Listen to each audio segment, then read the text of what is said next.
اعوذ باللہ من الشیطان الرجیم بسم اللہ الرحمن الرحیم۔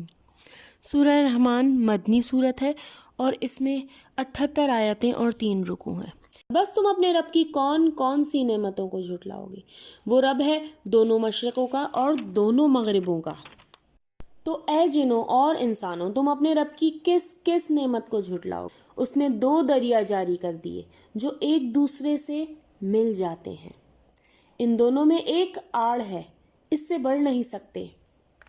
اس کی تفصیل سورہ فرقان آیت نمبر 53 میں گزر چکی ہے، اور اس کا خلاصہ یہ ہے کہ 2 دریاؤں سے مراد بعض کے نزدیک ان کی الگ الگ وجود ہیں، جیسے میٹھے پانی کے دریا ہیں جن سے کھیتیاں سیراب ہوتی ہیں اور انسان ان کا پانی اپنی ضروریات کے لیے استعمال کرتا ہے۔ دوسری قسم سمندروں کا پانی ہے جو کھارا ہے، اس کے کچھ فوائد ہیں لیکن یہ دونوں آپس میں نہیں ملتے۔ بعض کا مفہوم یہ ہے کہ کھارے پانی میں ہی میٹھے پانی کی لہریں چلتی ہیں اور یہ دونوں لہریں آپس میں نہیں ملتی بلکہ ایک دوسرے سے جدا اور ممتاز ہی رہتی ہیں۔ اور ایک صورت یہ ہے کہ جن مقامات پر میٹھے پانی کے دریا کا پانی سمندر میں جا کر گرتا ہے، وہاں کئی لوگوں کا مشاہدہ ہے کہ دونوں پانی میلوں تک اسی طرح ساتھ چلتے ہیں کہ ایک طرف میٹھا دریائی پانی اور دوسری طرف وسیع و عریض سمندر کا کھارا پانی۔ ان کے درمیان میں کوئی آڑ نہیں ہوتی لیکن یہ باہم نہیں ملتے۔ دونوں کے درمیان یہ وہ آڑ ہے جو اللہ نے رکھ دی ہے اور دونوں اس سے تجاوز نہیں کرتے۔ بس اپنے پروردگار کی کون کون سی نعمتوں کو جھٹلاؤ گے؟ ان دونوں میں سے موتی اور مونگے برآمد ہوتے ہیں، پھر تم اپنے پروردگار کی کون کون سی نعمت کو جھٹلاؤ گے؟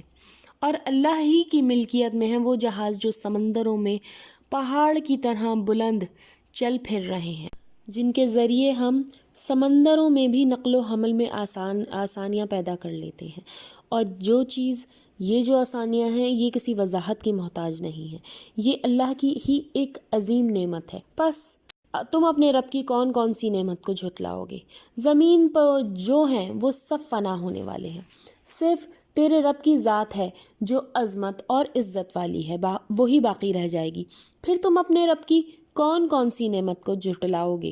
یعنی فنائے دنیا کے بعد جزا اور سزا یعنی عدل کا اہتمام ہوگا، اور یہ بھی ایک نعمت ہے۔ سب آسمان اور زمین والے اسی سے مانگتے ہیں، ہر روز وہ ایک شان میں ہے، یعنی سب اس کے محتاج ہیں اور اس کے در کے سوالی ہیں۔ پھر تم اپنے رب کی کون کون سی نعمت کو جھٹلاؤ گے؟ جنوں اور انسانوں کے گروہ ان قریب ہم تمہاری طرف پوری طرح متوجہ ہو جائیں گے۔ اس کا یہ مطلب نہیں ہے کہ اللہ کو فراغت نہیں ہے، بلکہ یہ محاورتاً بولا گیا ہے۔ پھر تم اپنے رب کی کس کس نعمت کو جھٹلاؤ گے؟ اے گروہ جنات و انسان، اگر تم میں آسمان اور زمین کے کناروں سے باہر نکل جانے کی طاقت ہے تو نکل بھاگو، بغیر غلبے اور طاقت کے تو تم نکل بھی نہیں سکتے۔ یعنی یہ بھی ایک نعمت ہے کہ اس سے بدکار اور بدکاریوں کے ارتکاب سے باز آ جاؤ، اور محسنوں کے لیے وہ زیادہ سے زیادہ نیکی کمائیں۔ یعنی اللہ کی تقدیر اور رضا سے تم بھاگ نہیں سکتے، تو اگر تم راضی نہیں ہو تو تم اس کے زمین اور آسمان سے نکل جاؤ، تم پر آگ کے شعلے اور دھواں چھوڑا جائے گا، پھر تم مقابلہ نہیں کر سکو گے۔ پھر اپنے رب کی نعمتوں میں سے کس کس نعمت کو جھٹلاؤ گے؟ ربنا تقبل منا انک انت السمیع العلیم، صدق اللہ العظیم۔